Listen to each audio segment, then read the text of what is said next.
Hello, guys and gals, and we will be starting a new series here. This is going to be Leaves of Gold. It is, and I'm going to go over here. Clearly says Leaves of Gold is an anthology of prayers, memorable phrases, inspirational verses, and prose from the best authors of the world, both ancient and modern, edited by Clyde Francis Lytle.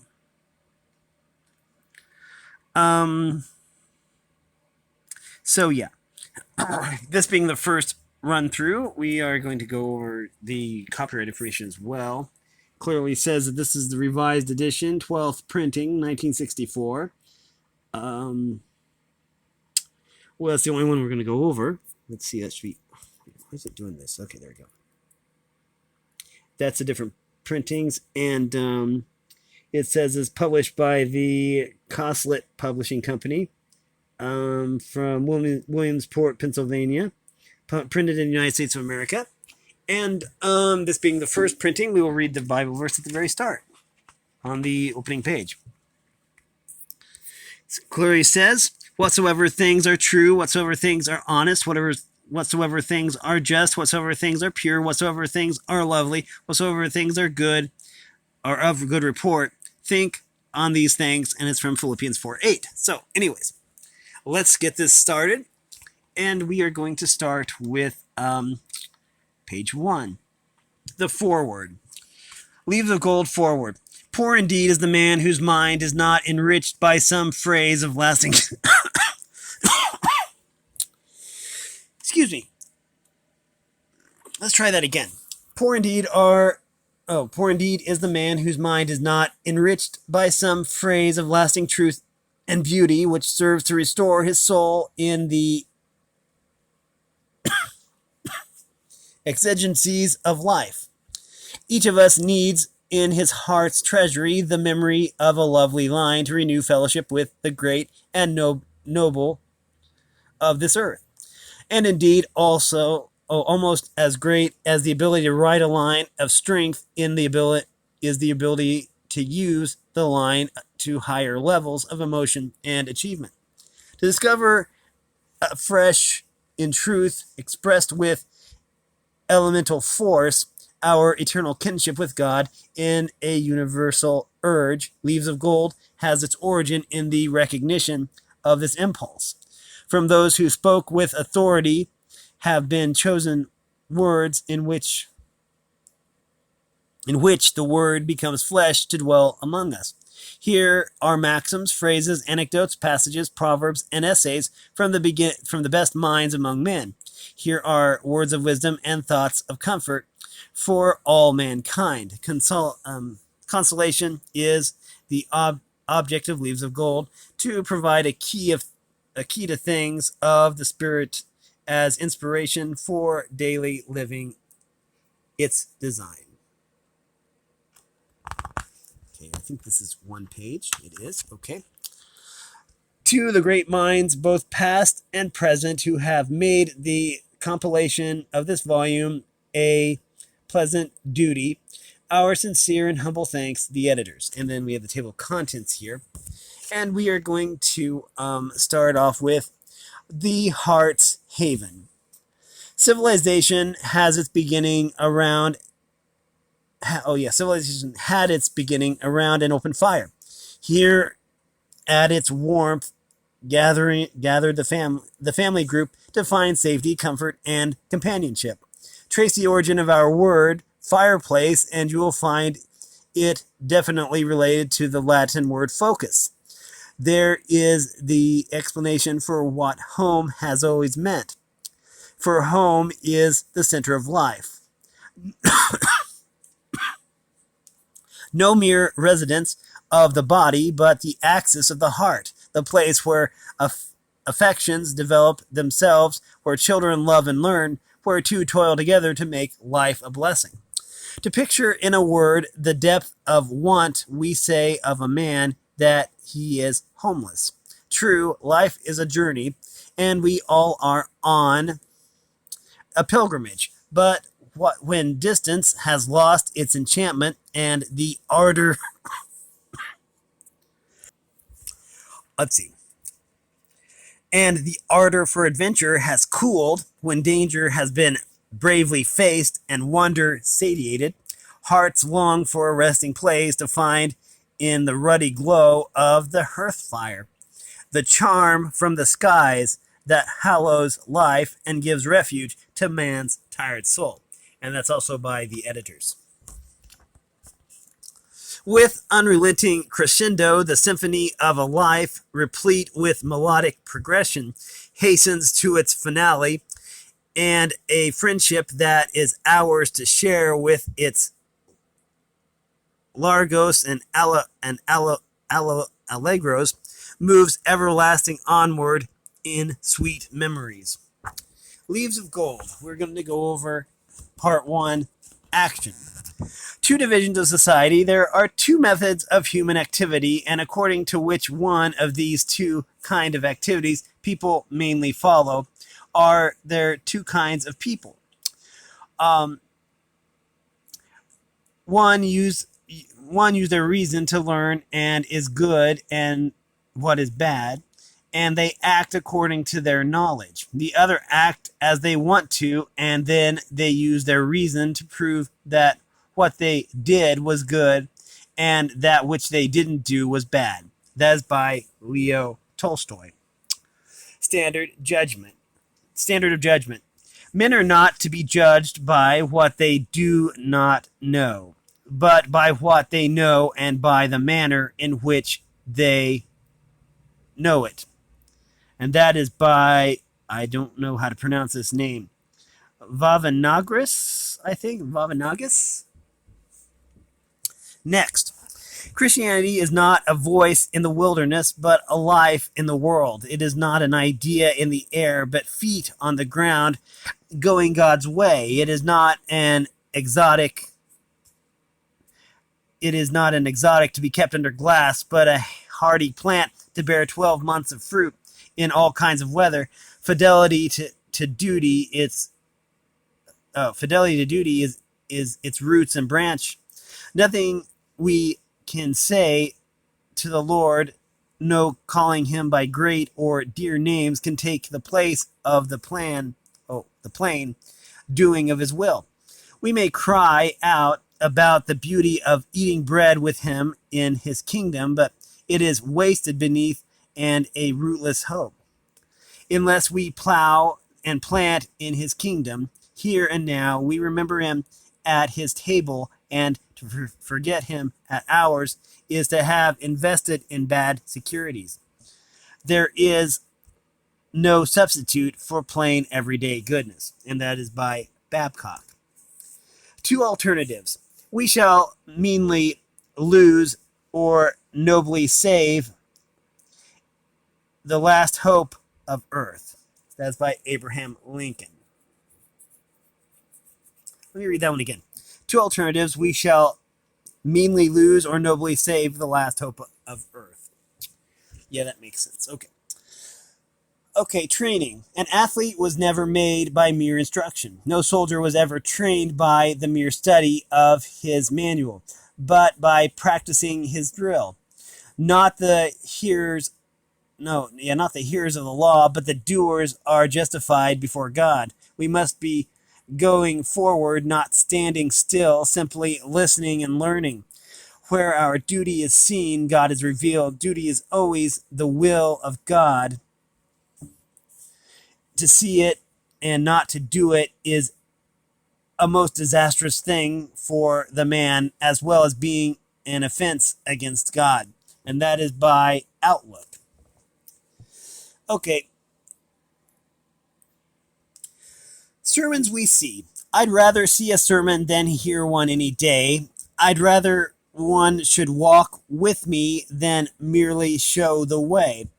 The eye is a better pupil and more willing than the ear. Fine counsel is confusing, but examples always dear. And the best of all the preachers are the men who live their sorry about that. Are the men who live their creeds, for to see the good in action is what everybody needs.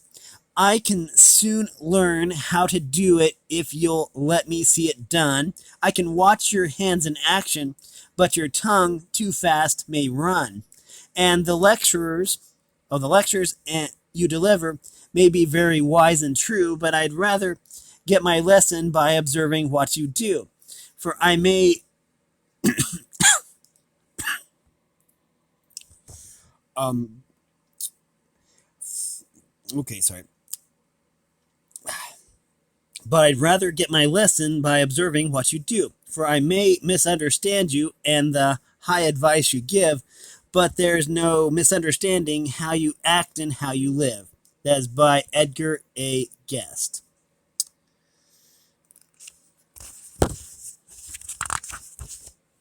Next page.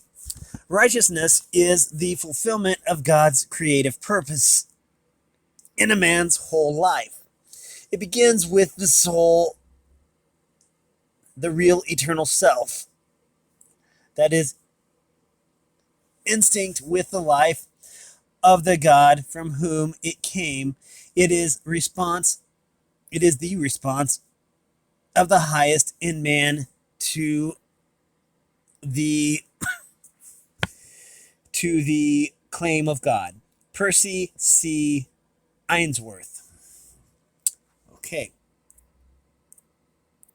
Now we have a Persian proverb. He who knows not and knows not that he knows not is a fool, shun him. He who knows not and knows that he knows not is a child, teach him. He who knows and knows not that he knows is asleep, wake him. He who knows and knows that he knows is wise, follow him. Okay. I'm trying to figure out what this word is. Superfluity. True eloquence consisting of saying all that is necessary and nothing but what is necessary. That's by Rocco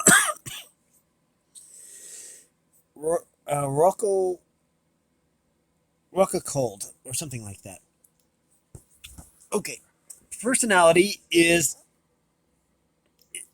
okay, let's see. Personality, it is not what he has, nor even what he does, which directly expresses the worth of a man, but what he is. That's by Henry Frederick Amiel.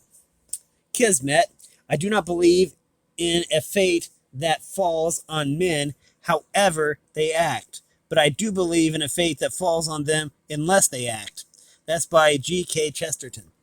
Great person, by the way. Amazing author. Doing versus dreaming.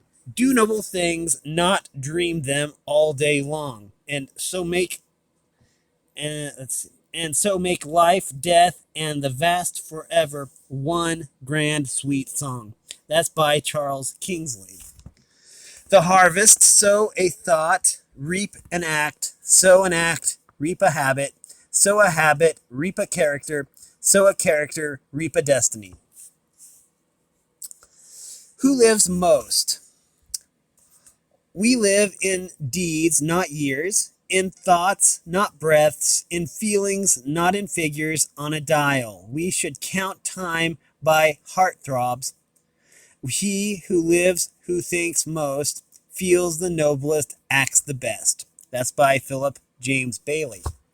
Next we have worth. It is not what the world gives me in honor, praise, or gold. It is what I do give the world, so others do unfold. If by my work through life I can another soul unfold, then I have done what cannot be made good by praise or gold. One tiny thought, a tiny word, may give a great one birth. And if this thought was caused by me, I have a life of worth. That's by Richard F. Wolff.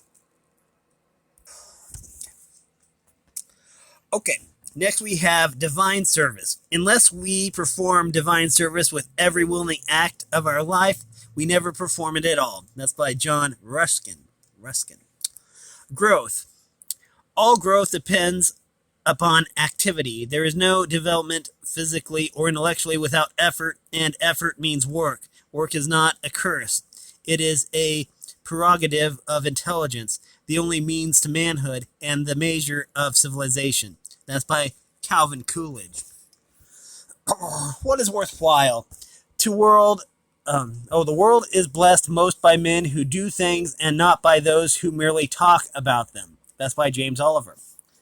The life of man is made up of action and endurance. The life of the life is fruitful in the ratio in which it is laid out. Sorry, I'm going to read this one again. The life of man is made up of action and endurance. The life is fruitful in the ratio in which it is laid out in noble action or in patient perseverance. That's by Lidon. One thing, and only one, in this world has eternity stamped upon it. Feelings pass, resolves and thoughts pass, opinions change. What you have done lasts in you. Through ages, through eternity, what you have done for Christ, that and only that you are. F. W. Robertson. Okay. It is well to think well. It is divine to act well. That's by Horace Mann.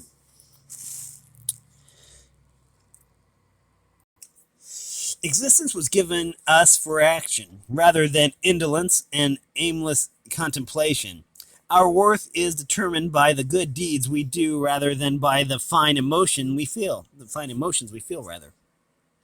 They greatly mistake who suppose that God cares for no other pursuit than devotion.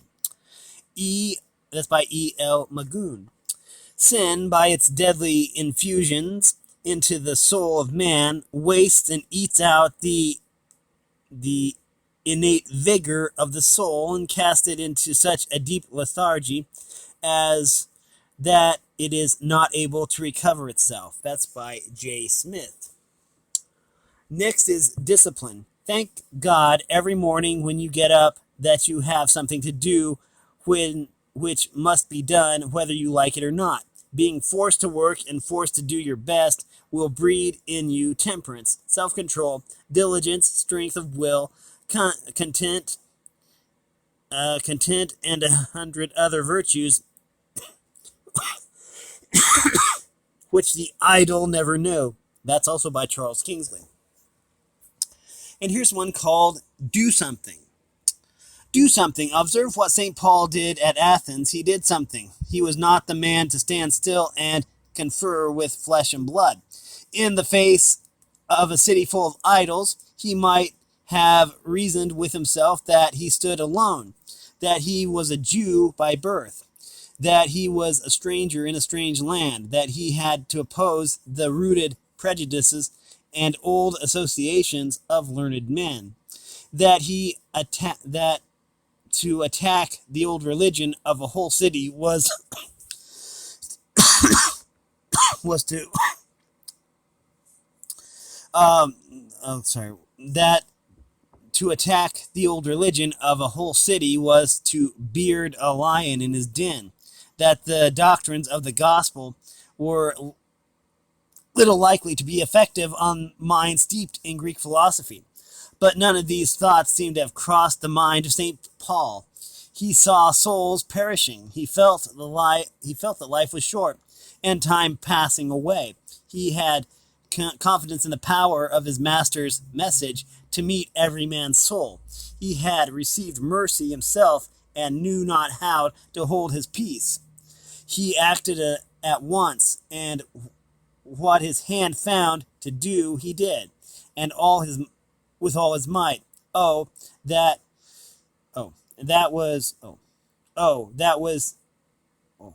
we had more men of action in these days. Okay, now I got it. That's by someone named Ryle. This is called Best.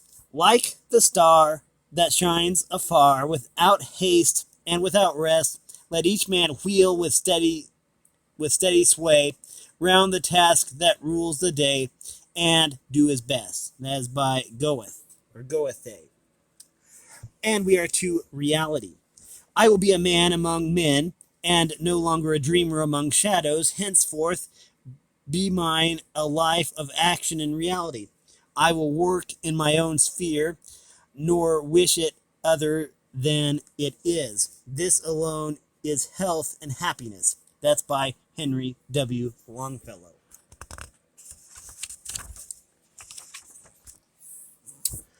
Now we are to decision.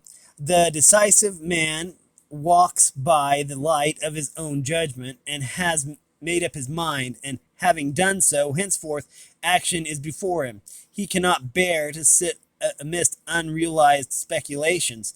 To him, speculation is only valuable that it may be resolved into living and doing. There is no indifference, no delay. The spirit is in arms. All is in earnest. Thus Pompey, when hazarding his life on a tempestuous sea in order to be at Rome on an imperial occasion, said, "It is necessary for me to go. It is not necessary for me to live." Thus Caesar, when he was crossing the Rubicon, burned the ships upon the shore which brought his soldiers to land, that there might be no return. That's by Paxton Hood. The minister is to be a live man, a real man, a true man, a simple man, great in his love, great in his life, great in his work, great in his simplicity, great in his guidance. That's by John Hall. The preacher who deals with the great truths of holy character must impersonate those truths. There is power inherent in truth, but it is often like electricity, needing a conductor to develop it. The preacher who best commends the truth of the gospel to his hearers is he who has translated that truth into his own life until his life is full of it and redolent of it. And that's by Anonymous. Now we have patience. Let us then be up and doing with a heart for any fate, still achieving, still perusing. Learn to labor and to wait. That's by Henry W. Longfellow. And here we have a short piece about masterpieces. Masterpieces. When love and skill work together, expect a masterpiece. That is by Ruskin. Which are you?